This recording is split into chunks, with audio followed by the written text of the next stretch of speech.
Allez, direction à Madagascar, la présence chinoise passe de plus en plus mal et les habitants ne cachent plus leur hostilité envers les Chinois, premiers partenaires commerciaux du pays. Exemple, dans le centre de Madagascar où une société en charge de l'exploitation d'une mine d'or a dû mettre la clé sous la porte en raison de la colère de la population. Regardez.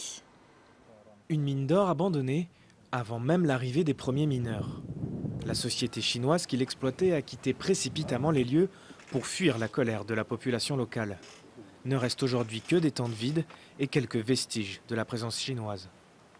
La société pense vraiment qu'on est en droit de revendiquer, de rester, mais pour l'apaisement social, on a préféré se retirer.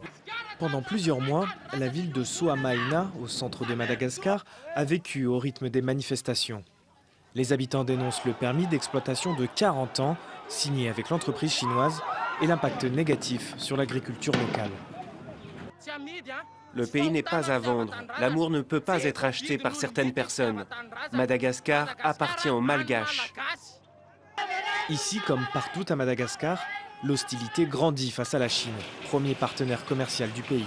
En quelques années, et comme partout en Afrique, l'Empire du Milieu a multiplié les investissements pour financer des routes, des hôtels ou encore des hôpitaux. Aujourd'hui, plus de 800 entreprises et 60 000 citoyens chinois sont installés sur l'île, ce qui provoque des tensions avec la population locale.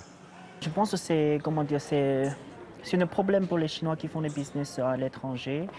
Et ils aiment se réunir dans la communauté chinoise. Ils ne connaissent pas les étrangers, ils ne connaissent pas les malgaches, ils ne savent pas comment les gens locaux ils parlent, comment ils se communiquent ensemble. Donc on reste que dans la communauté chinoise. En signe d'apaisement, le président malgache a récemment inauguré une route aux côtés de l'ambassadeur de Chine à Madagascar. Pas sûr que cela suffise à calmer les ardeurs des habitants de Soamaina qui s'opposent toujours à la réouverture de la mine d'or.